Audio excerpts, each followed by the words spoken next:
Donasi Panti Asuhan Muhammadiyah Al-Mutakin. Mari tunaikan amal terbaik Anda untuk mensejahterakan anak yatim dan para fakir miskin. Bismillahirrahmanirrahim.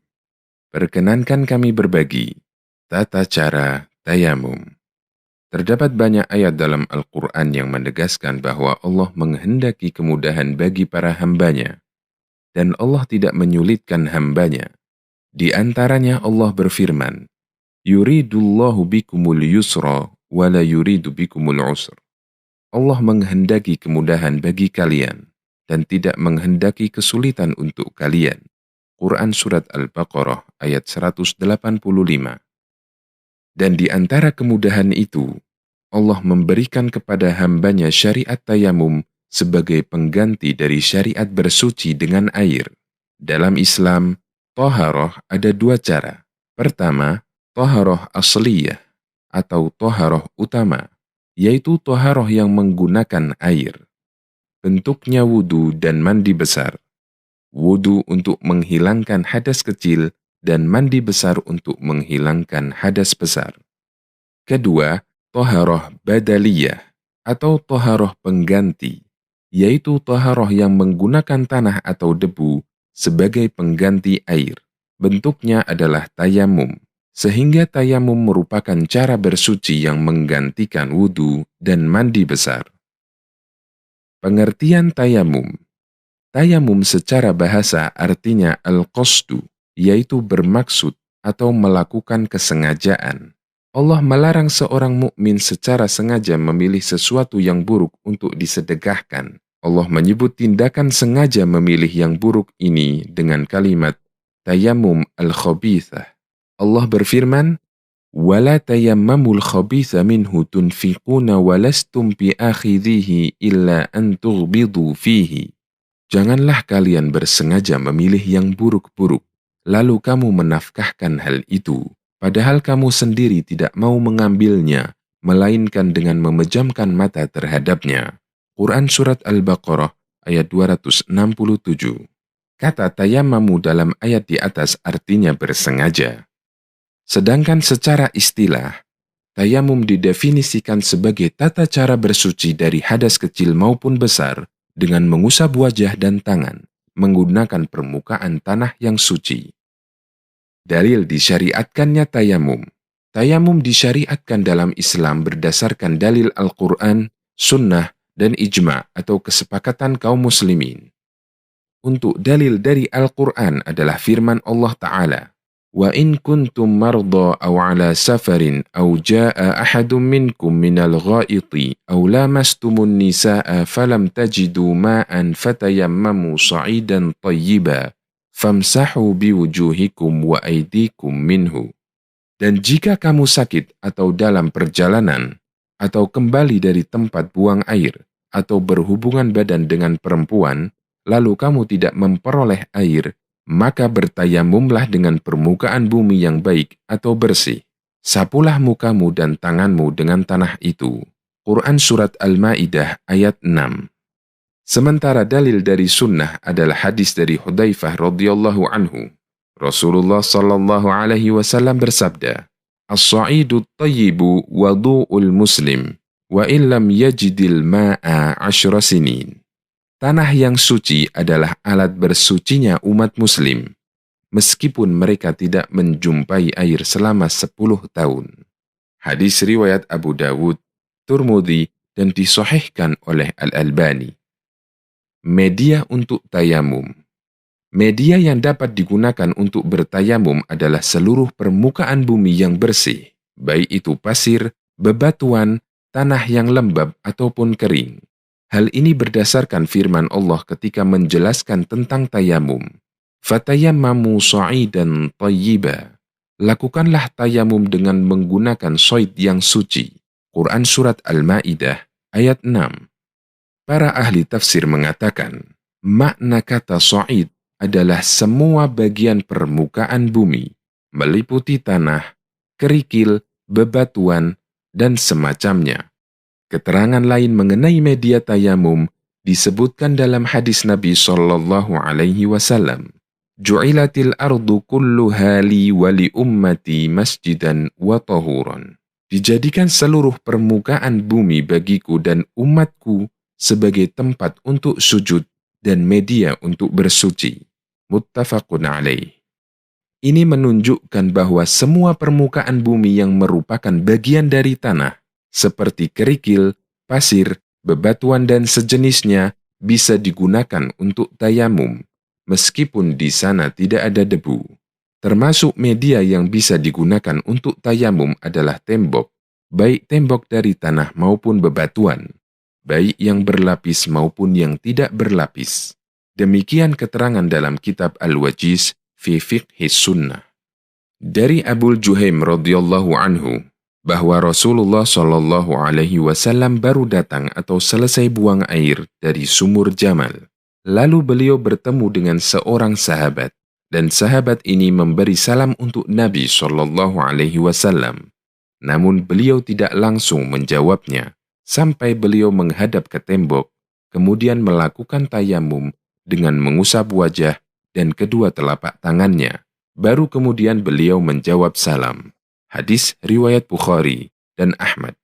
Kapan seseorang boleh tayamum? Karena tayamum adalah cara toharoh pengganti, maka seseorang tidak boleh melakukan tayamum kecuali jika ada sebab. Secara umum, ada dua sebab seseorang boleh melakukan tayamum. Yang pertama, ketika dia tidak menemukan air setelah dia berusaha mencarinya. Yang kedua, ketika dia tidak bisa menggunakan air disebabkan sakit. Wa in kuntum marda aw ala safarin aw jaa ahadun minkum minal ghaiti aw lamastumun nisaa falam tajidu ma'an fatayammamu sa'idan thayyiba.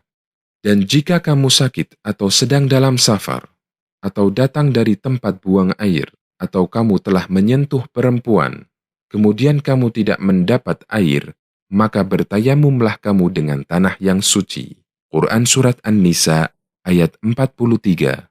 Syekh Dr. Shaleh bin Fauzan Al-Fauzan hafizahullah menyebutkan beberapa rincian keadaan yang membolehkan seseorang untuk tayamum.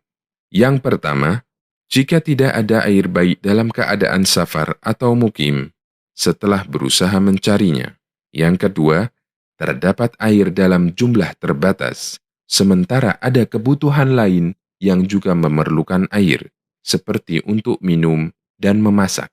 Yang ketiga, adanya kekhawatiran jika bersuci dengan air akan membahayakan badan semakin lama sembuh dari sakit. Yang keempat, ketidakmampuan menggunakan air untuk berwudu karena sakit. Yang kelima, tidak mampu bergerak untuk mengambil air wudu, sementara tidak ada orang yang membantu untuk berwudu, dan dia khawatir waktu sholat akan habis. Yang keenam, khawatir kedinginan jika bersuci dengan air, sementara tidak ada alat yang dapat menghangatkan air. Kami tegaskan kembali, bagi orang yang tidak memiliki air, dia baru boleh tayamum jika dia sudah berusaha mencarinya, dan termasuk usaha mencari adalah membelinya jika mampu membeli air. Tata cara tayamum telah dijelaskan Allah dalam Al-Quran. Fatayammamu sa'idan thayyiban famsahu biwujuhikum wa aydikum minhu. Lakukanlah tayamum dengan menggunakan tanah yang suci. Usaplah wajah kalian dan telapak tangan kalian dengan tanah itu. Quran Surat An-Nisa ayat 43. Dari Ammar bin Yasir radhiyallahu anhu, beliau bercerita, Rasulullah Shallallahu alaihi wasallam mengutusku untuk suatu keperluan. Kemudian aku junub ketika di perjalanan, dan aku tidak menemukan air.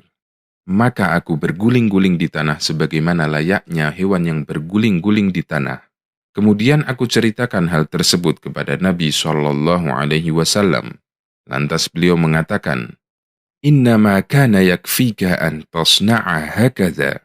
فضرب بكفه ضربة على الأرض ثم نفضها ثم مسح بها ظهر كفه بشماله أو ظهر شماله بكفه ثم مسح بهما وجهه. Seharusnya kamu cukup melakukan seperti ini.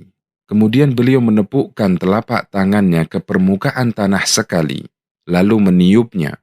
Kemudian beliau mengusap punggung telapak tangan kanannya dengan tangan kirinya, dan mengusap punggung telapak tangan kirinya dengan tangan kanannya. Lalu beliau mengusap wajahnya dengan kedua tangannya. Dalam salah satu lafaz riwayat Bukhari dinyatakan, wa masaha wajhahu wa kaffaihi wahidah.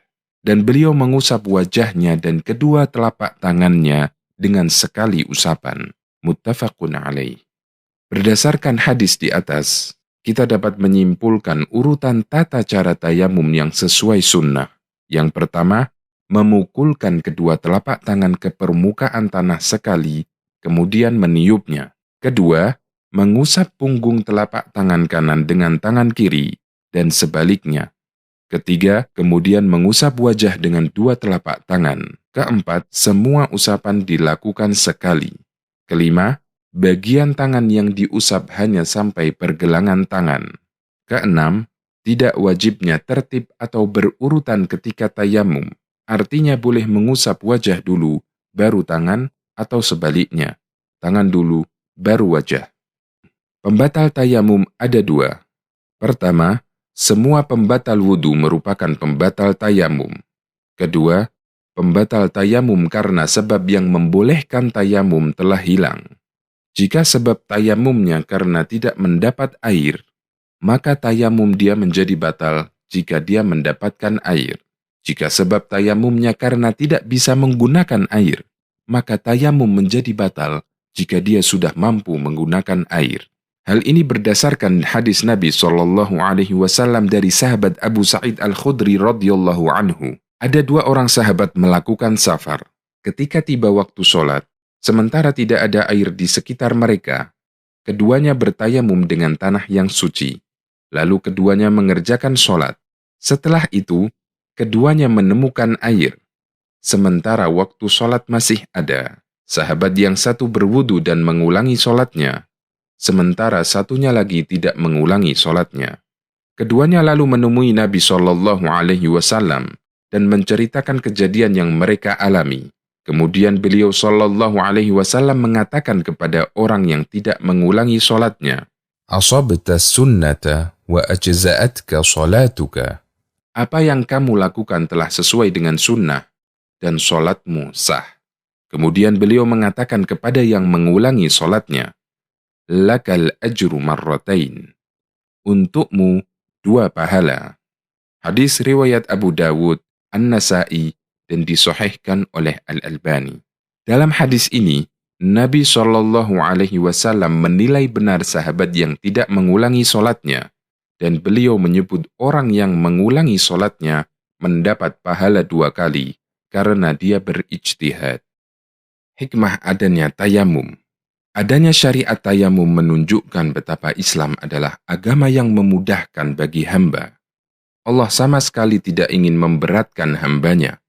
Dan ini seharusnya memotivasi kita untuk semakin bersyukur atas nikmat syariat yang Allah berikan. Motivasi itu Allah sebutkan di akhir ayat yang menjelaskan tentang tayamum. Ma yuridullahu liyaj'ala alaikum min haraj. Walakin yuridu liyutahhirakum wa liyutimma ni'matahu 'alaikum la'allakum tashkurun. Allah tidak hendak menyulitkan kamu, tetapi Dia hendak menyucikan kamu dan menyempurnakan nikmatnya bagimu, supaya kamu bersyukur. Quran Surat Al-Ma'idah ayat 6. Semoga Allah memberikan taufik kepada kita untuk selalu mengikuti sunnah Nabi SAW, terutama ketika bersuci.